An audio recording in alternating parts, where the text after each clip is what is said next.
आप देख रहे हैं मीडिया तंत्र में आपके साथ चित्रा। आइए करते हैं खबरों की शुरुआत। राकेश टिकैत के गांव की मुस्लिम लड़की ने किया बड़ा खुलासा। वहीं की बेटी हूँ, मुजफ्फरनगर से आती हूँ। मुझे मालूम है कि उनके बारे में क्या क्या लोग बोलते हैं, क्या उनकी छवि है।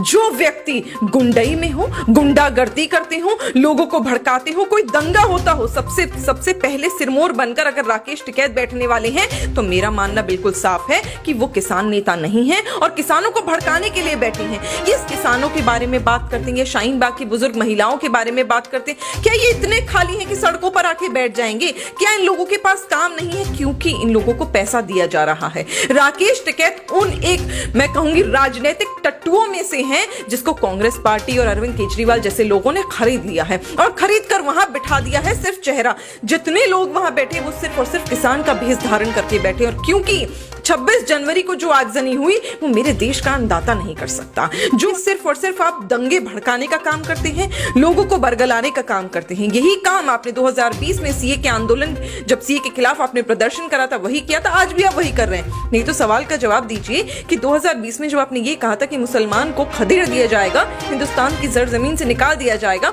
आज 1 साल हो गया उस कानून को। मुझे एक मुसलमान तो बताइए जिसके परिवार से कागज पत्री मांगी हो या किसी का देश निकाला हुआ हो। ऐसा कुछ नहीं है। तो ये झूठ की राजनीति कर रहे हैं जिसका जल्दी दरवाजा बंद होने वाला है। जहां आगजनी हुई वहां योगेंद्र यादव नजर आ जाता है। और ये तो मुझे लगता है कि आम आदमी पार्टी के ही स्लीपिंग सेल में से जितने किसान भाई बंधु वहां बैठे हुए थे भड़कावे में आकर, उन्हें समझना चाहिए कि जब कल को उनको अगर वो गलत करेंगे और उन्हें जेल में डाला जाएगा ना, तो राकेश टिकैत उन्हें बचाने नहीं आएगा, योगेंद्र यादव उन्हें बचाने नहीं आएगा। हम सरासर किसानों की बदनामी कर रहे हैं जब हम ये कहते कि किसान का आंदोलन है। मुझे बताइए, क्या किसान के आंदोलन में मोदी को और माननीय गृह मंत्री अमित शाह जी को मारने के नारे लगेंगे? क्या वहां पर ये नारे लगेंगे कि हम दिल्ली को उड़ा देंगे? क्या वहां पर ये नारे लगेंगे कि हम चक्का जाम करेंगे? क्या वहां पर ये नारे लगेंगे कि हम पुलिस कर्मियों को छोड़ेंगे नहीं? ना पूत के पांव पालने में नजर आने लगते हैं। यही हुआ, यही शाहीन बाग के प्रदर्शन में किया था आपने गलती।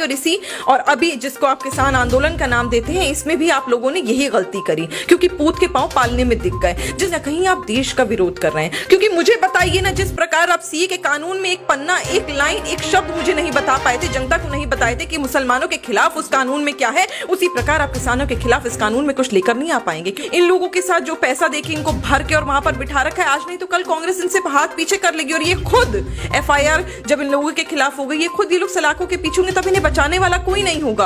वो व्यक्ति ये कहता था कि मैं कभी राजनीति नहीं करूंगा, उन्होंने अन्ना हजारे को बदनाम कर उनको कुचल कर आगे बढ़ने का जब काम किया था, हमें तभी समझना चाहिए था कि ये वो व्यक्ति है जो दिल्ली को लूट कर खाएगा सकते। और लगता है कि अब तो दिल्ली ने आस्तीन में सांप पाला हुआ है। नमस्कार, मेरा नाम है रिश्वोस्ती और आप देख रहे हैं ओ न्यूज़। आज हमारे साथ जुड़ी हुई है निगत अब्बास जी, जो कि बीजेपी की पैनलिस्ट है और प्रमुख प्रवक्ता भी हैं। इनसे बात करते हैं और जानने की कोशिश करते हैं आखिर ये किसान आंदोलन जो है उन पे आखिर इनका क्या कुछ कहना है।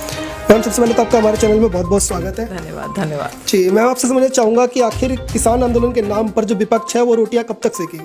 देखिए, ये तो इतिहास गवाह रहा है कि निरंतर जो जो अच्छा कार्य हुआ है उसमें विपक्ष ने कहीं ना कहीं अपनी राजनीतिक रोटियां सेकने का काम करा है। और हमें नहीं भूलना चाहिए कि अब विपक्ष की सरकार कभी नहीं बनने वाली। भारतीय जनता पार्टी की जो सरकार है, जो मोदी जी की सरकार है, जिस तरह से हिंदुस्तान में तरक्की हो रही है, विकास हो रहा है और जिस प्रकार जनता का जो प्यार है वो भारतीय जनता पार्टी के लिए दिख रहा है, साफ साफ विपक्ष को समझ आ गया है कि अब उन्हें चर्चा में बने रहने के लिए विपक्ष की भूमिका इस प्रकार निभानी पड़ेगी कि वो सिर्फ उन मुद्दों पर आवाज उठाएंगे जिसमें उन्हें लगेगा कि राजनीतिक उल्लू सीधा किया जा रहा है। जैसे कि राहुल गांधी ने आज इतनी आवाज उठाने का जो कार्यक्रम चलाया है, जो बेड़ा उठाया है, मैं जानना चाहती हूं कि क्या ये सिर्फ और सिर्फ उन्हीं राज्यों के किसानों के बारे में बात करना चाहती हैं जहां पर वो है? क्या वो राज्य जैसे तमिलनाडु हो गए जहां पर ना ही भारतीय जनता पार्टी की सरकार है, ना ही कांग्रेस की सरकार है और ना ही किसी और ऐसे विपक्ष दल की सरकार है जो कि नॉर्थ में चलता हो, वहां के भी तो किसान समर्थन दे रही हैं, उत्तर प्रदेश के भी तो किसान समर्थन दे रही हैं, न जाने कितने कितने राज्यों के, कर्नाटक के कितने किसान समर्थन दे रही हैं, महाराष्ट्र तक के किसान समर्थन दे रहे हैं। तो मैं जानना चाहती हूं कि ये कब तक राजनीतिक रोटियां सेकने का कार्यक्रम आप चलाते रहेंगे? क्योंकि कहीं ना कहीं अब जनता के सामने आपका ये जो चरित्र है, आपका जो काला मुखौटा है, ये उतर गया है। जनता समझ चुकी है कि सिर्फ और सिर्फ आप दंगे भड़काने का काम करते हैं, लोगों को बरगलाने का काम करते हैं। यही काम आपने 2020 में सीए के आंदोलन, जब सीए के खिलाफ आपने प्रदर्शन करा था, वही किया था, आज भी आप वही कर रहे हैं। नहीं तो सवाल का जवाब दीजिए कि 2020 में जब आपने ये कहा था कि मुसलमान को खदेड़ दिया जाएगा, हिंदुस्तान की जमीन से निकाल दिया जाएगा, आज 1 साल हो गया उस कानून को। मुझे एक मुसलमान तो बताइए जिसके परिवार से कागज पत्री मांगी हो या किसी का देश निकाला हुआ हो, ऐसा कुछ नहीं है। तो ये झूठ की राजनीति कर रहे हैं जिसका जल्दी दरवाजा बंद होने वाला है। जी,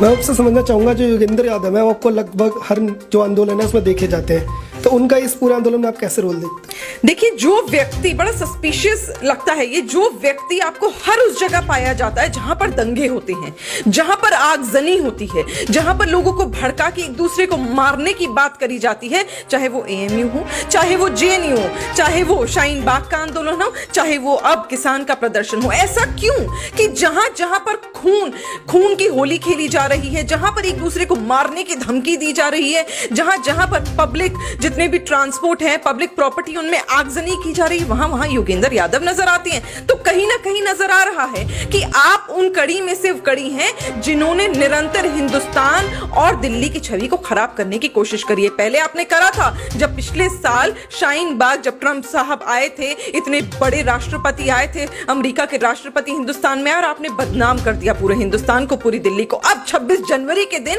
आप लोगों ने दंगे भड़काए और देखा गया है। आप कहते हैं नहीं, आप उनके समर्थन में नहीं, उनके समर्थन में नहीं। ये कौन सा कोइंसिडेंस है कि जहां जहां आगजनी हुई वहां योगेंद्र यादव नजर आ जाता है। और ये तो मुझे लगता है कि आम आदमी पार्टी के ही स्लीपिंग सेल में से हैं। पहले तो आम आदमी पार्टी में थे, अब ये उनके स्लीपिंग सेल बन गए कि आम आदमी पार्टी का सपोर्ट सामने से तो करेंगे नहीं, पर कहीं ना कहीं केजरीवाल जी की जो, मैं कहूंगी, जो षड्यंत्र है, जो वो चाहते हैं दिल्ली को जलाना, उसमें ये लोग आगे बढ़कर, मैं कहूंगी, पार्ट ले रहे हैं और इसको खत्म करने की जरूरत है। तभी तो इन लोगों के खिलाफ इतनी अधिक, 26 से भी अधिक एफआईआर हुई है। अब समय आ गया है कि अब इंसाफ होगा और अब इन लोगों को जो आगजनी कर रहा है, दिल्ली की जनता को बरगला रहा है और दिल्ली को जला रहा है और गड्ढे में फेंक रहा है, इनको जल्द से जल्द सलाखों के पीछे भेजा जाएगा। मैम, आपने राकेश टिकैत की जो आंसू बहाते हुए वीडियो तो देखी होगी, तो मैं आपसे समझना चाहूंगा कि राकेश टिकैत को वाकई में किसानों की फिक्र है या फिर पर्दे के पीछे राजनीति कुछ और ही है? देखिए, राकेश टिकैत जी के पिताजी किसान हुआ करते थे। जहां तक मैंने राकेश टिकैत जी के बारे में सुना है, क्योंकि कहा जाता है कि वो मुजफ्फरनगर से, और मुजफ्फरनगर मेरा भी घर है, मैं वहीं की बेटी हूँ, मुजफ्फरनगर से आती हूँ, मुझे मालूम है कि उनके बारे में क्या क्या लोग बोलते हैं, क्या उनकी छवि है।